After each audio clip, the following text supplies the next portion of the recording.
Hi, my name is Emma Beans, and I'm a student at Grand Canyon University, Professor Parker's class, SPED 500. Today I will be discussing the 12 key components of the IDEA concerning the IEP process with parents and students. Parent-student involvement, meaning involving families of students who learn and think differently in the development of a student's individualized education program, which is required by the law to seek input from a parent or guardian. Meaning interactions between teachers and families of students who learn and think differently can build trust, inform instruction, and improve student outcome, which is at the top of the list when it comes to family engagement. Research shows that teachers can initiate and encourage engagement from all families with positive results. Partnerships between schools and families can improve the students' grades, attendance, persistence, and motivation regardless of a family's race or income. Schools must also provide families with updates of their child's progress toward their IEP goals. The next step within the IEP process is called a referral process, when you request that your child be evaluated for special education by contacting the school district. Requesting must be in written, signed, and have copies made. It is very important to have copies made of everything, parents. Public school districts should identify, locate, and evaluate each child who may have a disability requiring special education services, such as Child Find. They can help you with the kid getting into a school. Parents call the district and ask for the person who is responsible for Child Find and discuss your interest in the special education evaluation of your child. The coordinator will answer questions and tell you which school to refer your child to. The school will review the information and give you up to 1 to 3 days of declining the child or doing an evaluation. Once they do tell you they want the you can go on with the evaluation. Please recommend a screening, a full evaluation for your child. The next step is the evaluation process. A discussion from the school, doctors, or others talking about getting a child tested.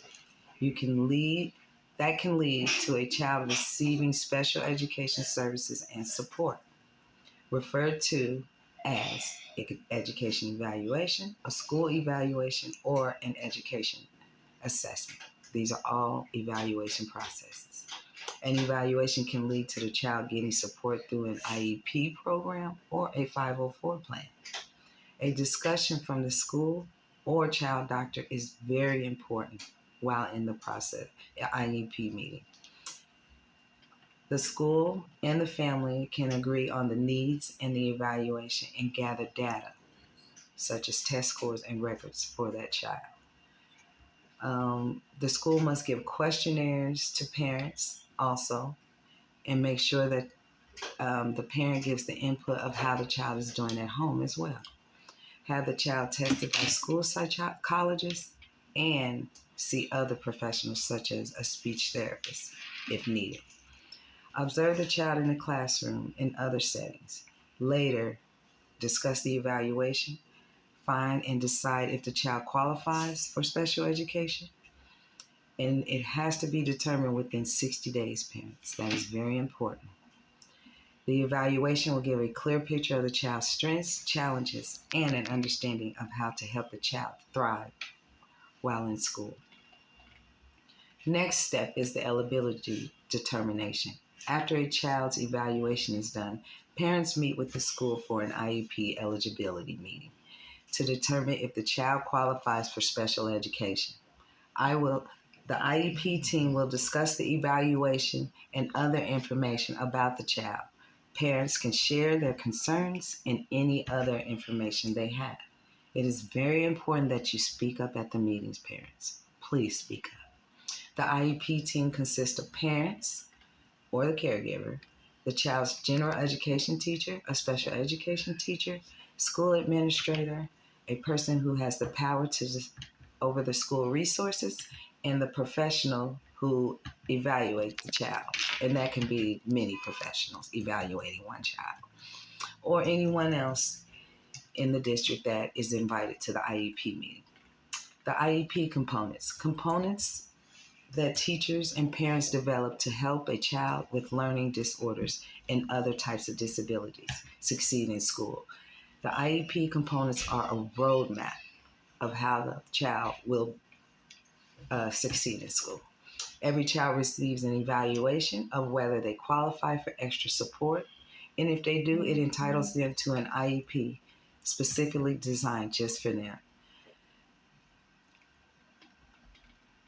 Component number 1, present levels of academic achievement and functional performance. That's the PLAAFP.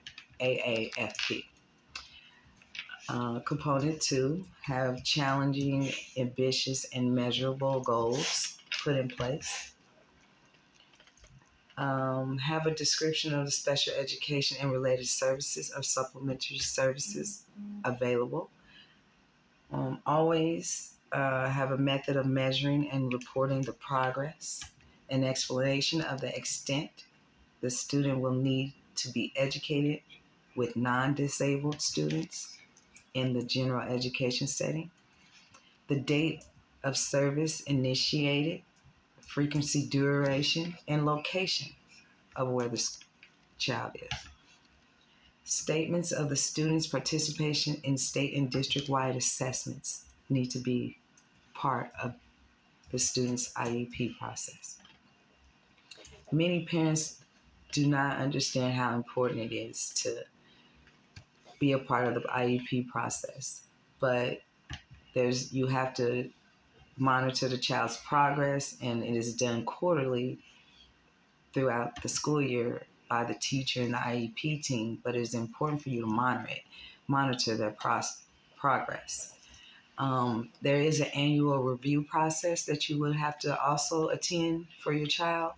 That is very important because it is the results and it reevaluates that child.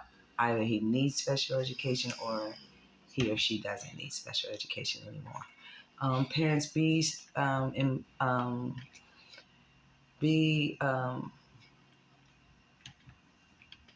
try to remember the legal proper things to do for your child. The IEP and the process can be very hard, and then you want to sometimes have to take people to court about your child. So parent participation is important, and you have to have procedural safeguards at hand, and those are legal protections for parents and their child during the evaluation process. It helps you access educational records. It helps with confidential information. It helps if you don't have all the written documents that you were supposed to get. Make sure you have those. Make sure the school is giving you the prior written notifications.